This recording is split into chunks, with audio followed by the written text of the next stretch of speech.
U.S. inflation turned higher at the start of 2023 in January, but at a slower pace than expected. The reported death toll rises to 41,000 from the Türkiye-Syria earthquake.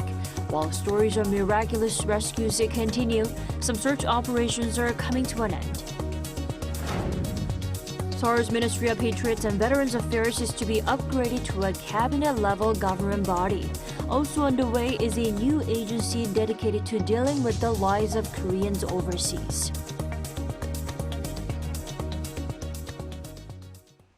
More signs in the U.S. that the inflation is coming down, but at a slower pace than expected. And consumer prices also climbed monthly on elevated rent and energy prices. Now, the mixed index raises the prospect of more aggressive rate hikes to come. Our Lee Kyung-eun starts us off. U.S. consumer prices in the first month of 2023 increased by 6.4% compared to the same period last year. It marks the seventh consecutive month their year-on-year slowdown has been reported and is well below a recent peak of 9.1% in June. But the latest data from the Labor Department shows that prices are not going down as quickly as expected. Inflation in January is only a 0.1 percentage point down from the 6.5% recorded in December. Watchers from Dow Jones and Wall Street have been looking for 6.2%. Adding to the disappointment is monthly inflation. Prices in January increased 0.5% from December, the most in 3 months, and far higher than December's 0.1% figure. Annual core inflation, which strips out volatile food and energy prices, jumped 5.6% on year and 0.4% on month. Rising housing rental costs accounted for over half of the monthly increase at 0.7% compared to December. Energy was also a significant contributor, with the seemingly stabilizing prices once again rising 2% on month. Following the hotter-than-expected inflation news, U.S. stocks fluctuated, adding pressure amid the prospect of further rate hikes, which are now at their highest levels since September 2007.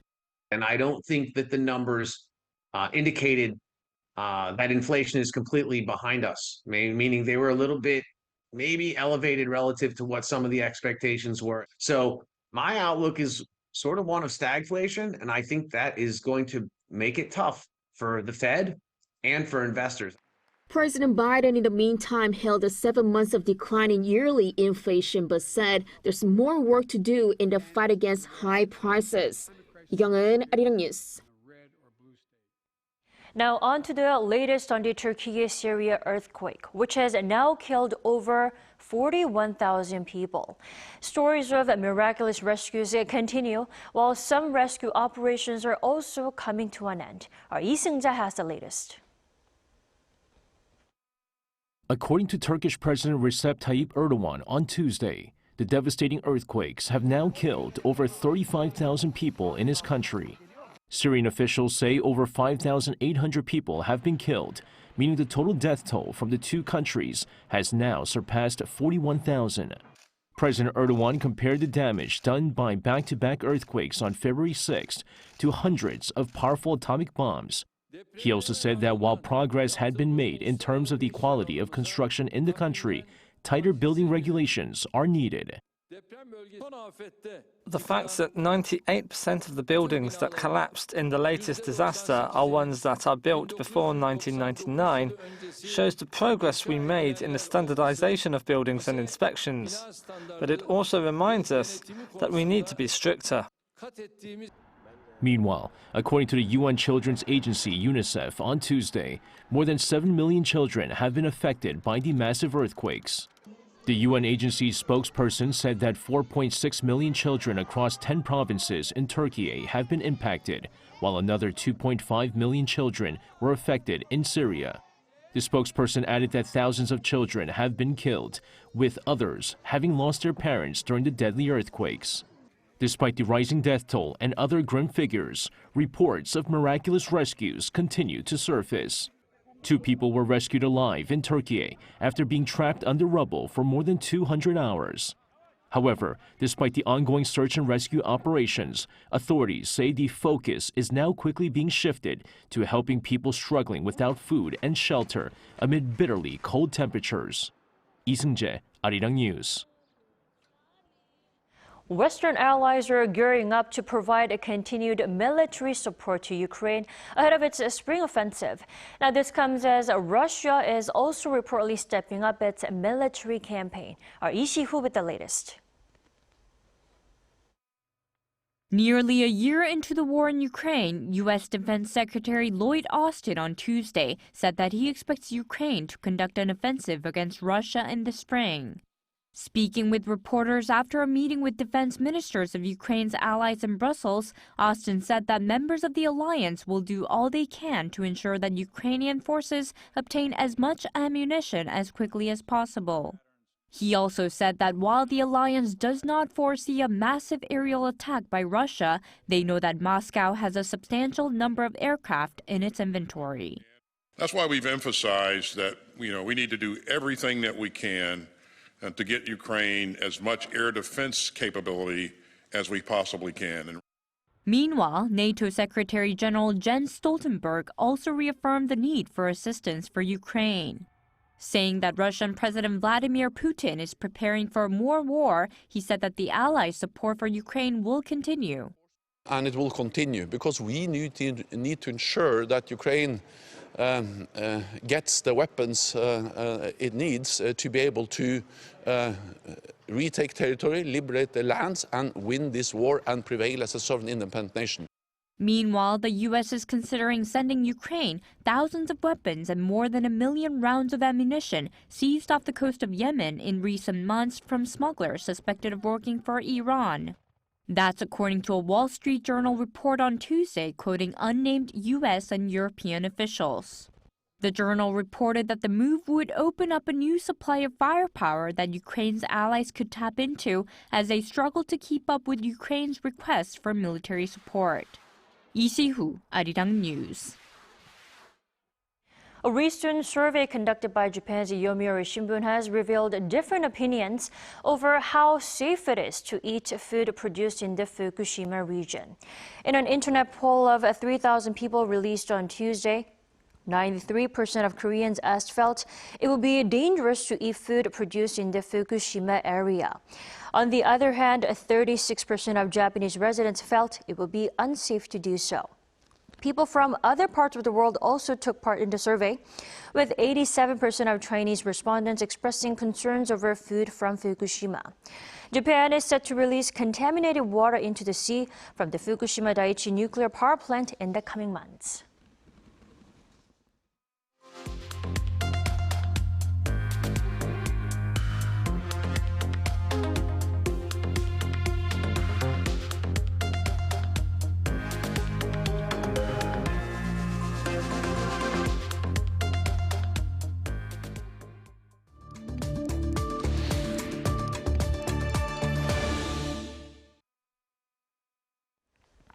Sperm banks operating in universities in China are looking to university students for donations. But not just anybody can sign up. Donors should not be bald and must be over 170 centimeters in height, and that's about 5 feet 6 inches. This is part of efforts by the Chinese government to counter the country's falling birth rates. For more on the country's population decline, we turn to Professor James Ramo from Princeton University. Welcome to the program. Thank you for having me. Thanks for joining us. China's population recorded negative growth for the first time in 61 years last year. And there are many indicators that show that the population in China is on the decline. What are the main reasons driving this phenomenon? Well, the main reason is really quite simple. The main reason is low fertility over an extended period of time. How do you end up in a situation where you have more deaths than births if you don't have a lot of migration? Well, it's because you have shrinking numbers of women in prime childbearing age And that's the result of a long period of very low fertility. This is the same as is the case in Japan, the same as the case in South Korea, and in many other countries with declining populations. Right, it is indeed a vicious cycle. Now, it is, you're right. And what societal issues are there to be expected from such a dramatic population decline then? For Korea, for instance, is also struggling, like you said, with a low birth rate and an aging society. But I think China could be a different story considering the size of the country and also the economy itself. Right, that's a very good question that keeps demographers, policymakers, journalists busy. And I think the reason is that the consequences, the potential consequences, are really quite broad. I think that many of the consequences that are salient in South Korea or elsewhere, Japan, are the same in China. How do you support a growing elderly population when you have fewer people in the prime working ages paying taxes in a pay-as-you-go sort of support scheme for pensions and healthcare? That's very difficult. Labor shortages are another issue that will be very salient in the Chinese context. I think that two reasons to your question why China may be a little bit different is the fact that unlike Japan, South Korea, or other developed countries, China does not have a very well-developed universal healthcare and pension program. There are many people in the large rural areas of China that aren't well covered by this. And to the extent that aging population means less money to support these programs, well, presumably the burden falls on families. And families are shrinking, meaning that there is more burden placed on fewer family members. So this is just one example. I think urban-rural differences and dying rural areas as outmigration, which of course we know to be a big issue in China, rural China in particular, leaves fewer and fewer younger people in rural areas to have children, form families and have children. You have increasingly older populations, and these populations at some point disappear. Right, rural areas. Now, China is implementing and applying new measures to tame the newly emerging struggle, like the sperm donation, and also local governments ending the ban on unmarried couple having children. Do you think, Professor, measures like this will help the country overcome population headache? What do you think? That's a very easy question to answer. Okay. No. No, I do not. And I think the main reason is the following. So if we think about removing a ban on non-marital childbearing, if we think, under what circumstances would that lead to an increase in fertility? Well, a basic circumstance would be that there are women who are not having children outside of marriage because of this ban. And based on everything I know about China, I think there are very, very few women in that position. Certainly there may be women, and increasingly there may be women who desire to have children outside of marriage. But I would suggest that that number right now is quite low. And I doubt that there are that many people who would respond to a change in policy around the feasibility of non-marital childbearing. This is very similar to policy efforts in other countries. We've mentioned Japan and South Korea already, to give money to couples to facilitate family formation. We know that doesn't really work very well either. And ultimately, it comes down in a place in almost all of East Asia, I would argue, where non-marital childbearing is essentially zero. It's not zero, but it's close. The real issue in a context like that is, how do you promote family formation? How do you promote marriage? And I would argue that a lot of that has to do with the difficulties of balancing work and family for women, the difficulties of meeting expectations to be the primary breadwinner for men in a difficult economic circumstances. And I think those are the more effective policy targets, but certainly they're the more difficult policy targets too. It's easy to remove a ban on non-marital childbearing. It's easy to give money to couples. It's a lot harder to facilitate work-family balance. Right. Lots of interesting and desperate policies and measures being rolled out. We'll have to keep an eye on those, how they go on. Absolutely. It's the same issue faced by many different countries.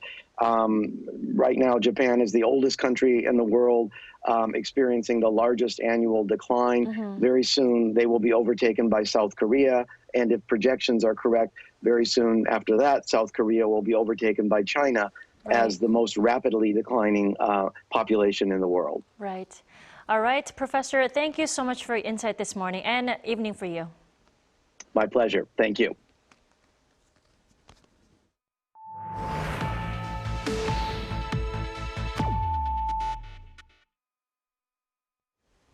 Good news for South Koreans living abroad. A new agency specifically dedicated to consular affairs will be launched in South Korea. Our National Assembly correspondent Han Sang-hoon has the details. South Korea's ruling and main opposition parties have agreed to support a government reorganization plan that includes the launch of a new agency under the Foreign Ministry devoted to consular affairs, dealing specifically with the lives and interests of Koreans overseas.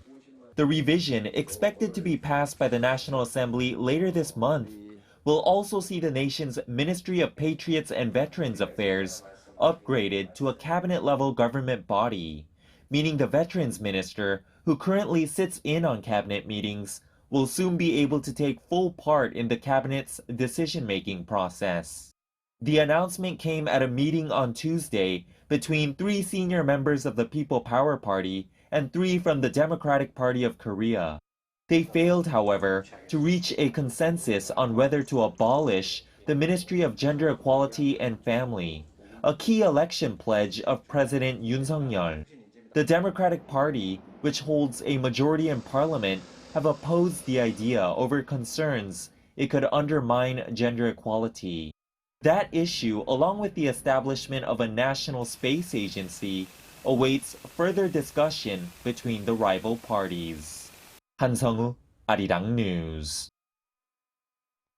The South Korean government plans to fund the purchase and running of 400 more hydrogen buses this year in order to reduce greenhouse gas emissions. The Ministry of Trade, Industry and Energy held a briefing on Tuesday to launch the pilot project and said funding will be given to the 17 regional and local governments around the country. It will subsidize the cost of purchasing hydrogen buses, building more hydrogen charging stations for commercial vehicles, and replacing hydrogen fuel cell system in hydrogen buses. The ministry also said it plans to expand the number of hydrogen buses from the current 280 to 5,000 by the year 2025. With cheap electric buses from overseas beginning to dominate the Korean market for eco-friendly public transport, the government plans to invest in locally manufactured hydrogen buses and charging stations. Najeon is a traditional Korean aesthetic technique that uses mother of pearl, a composite material produced by some mollusks, as an inner shell layer on liquid objects. It's been around for centuries and known for its timelessness and brilliance. Our Shin Se-byuk has the story. Brilliant, shimmering hues glimmer in the light. This is the beauty of Najeon, a Korean traditional craft that brings together mother-of-pearl inlays and lacquerware. The technique has been handed down for centuries in South Korea. Choi Sang-hoon, one of the 3 Najeon master artisans recently named by the Cultural Heritage Administration, has dedicated more than half a century to creating traditional Najeon crafts. Creating these complex crafts demands perseverance. It begins with the base, filling the gaps with freshly made clay glue. Once dried, the artisan draws the outline. And a natural glue made of fish gelatin is carefully applied to make sure the mother of pearls are well attached to the surface. And here begins the real magic. cutting mother of pearl into shapes and threads. A delicate touch and precise cutting are needed to ensure the highest quality. 0.029구까지 나와요. Creating each piece can take several weeks or even months. But finding authentic Najeon craftwork has become rare with mass production. Moving away from traditional methods isn't necessarily wrong. You swim with the tide. Crafts change as things become modernized, and there are people like me who keep traditions alive. Still, he says he feels obliged to pass down the skills to the next generation as a designated master artisan. He has 4 students who want to continue his legacy. It's a call of duty, a duty given to me by the country to keep the tradition alive. Not many want to learn this traditional craft because you can't use it to build big wealth. But I'm lucky. I have my students here. I will pass down all I have to them. That's hope. As a craftsman, preserving the spirit of Najeon artisanship, just as the magic of it lies in creating art from scratch.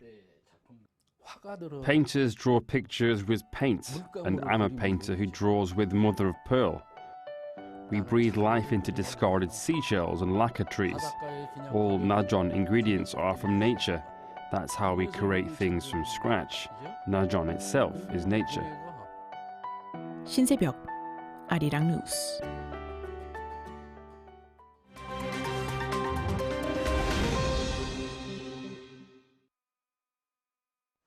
For a look at the news from around the world, we now turn to our Matthew Ashley joining us here in the studio. Good morning, Matthew. Good morning, Dami. Let's start in the United States and the mass shooting at Michigan State University.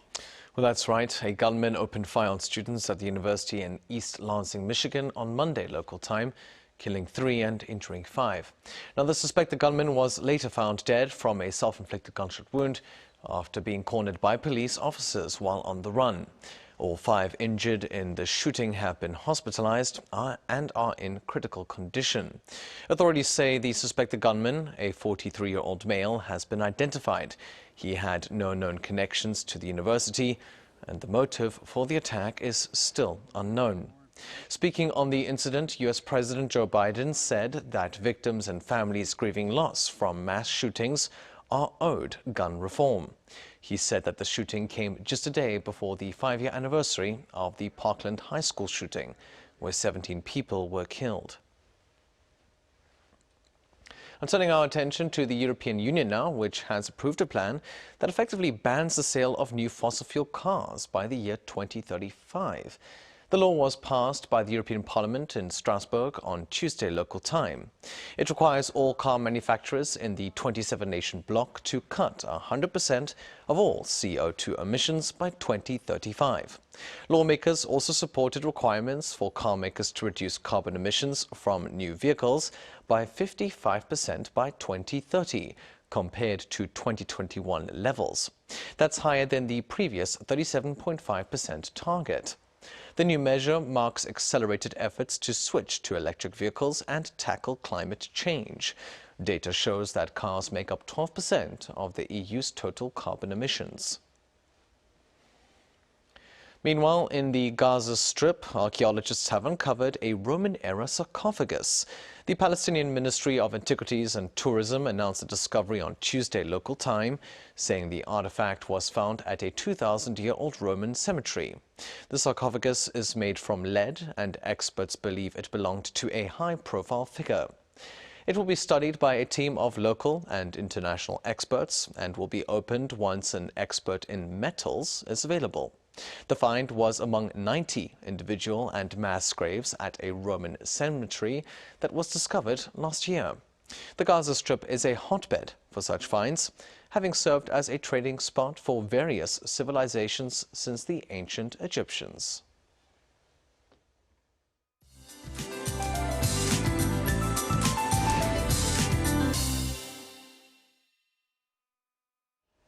Good morning. Those on the East Coast are having some very active weather. Strong easterly winds are bringing heavy snowfall to eastern parts of the country, dropping 1 to 4 centimeters of snowfall an hour, with heavy snow alerts being issued. And there will be less snowfall at lower elevations as the day continues, but up to 8 centimeters of snow is expected in the region through the afternoon, so please drive with care. Jeju Island will see a mix of rain and snow into tomorrow afternoon, while the rest of the country will be under cloudy skies. Chilly winds are making it feel colder than actual temperatures. Morning figures are higher than the same time yesterday, but it feels colder this morning. And highs will go up to a similar range to yesterday in central parts of the country, while southern provinces will notice highs going 4 to 5 degrees lower than Tuesday. Now, southern parts of the country will receive another band of rainfall this weekend, and colder air returns next week. With that in mind, here's a look at the weather conditions around the globe.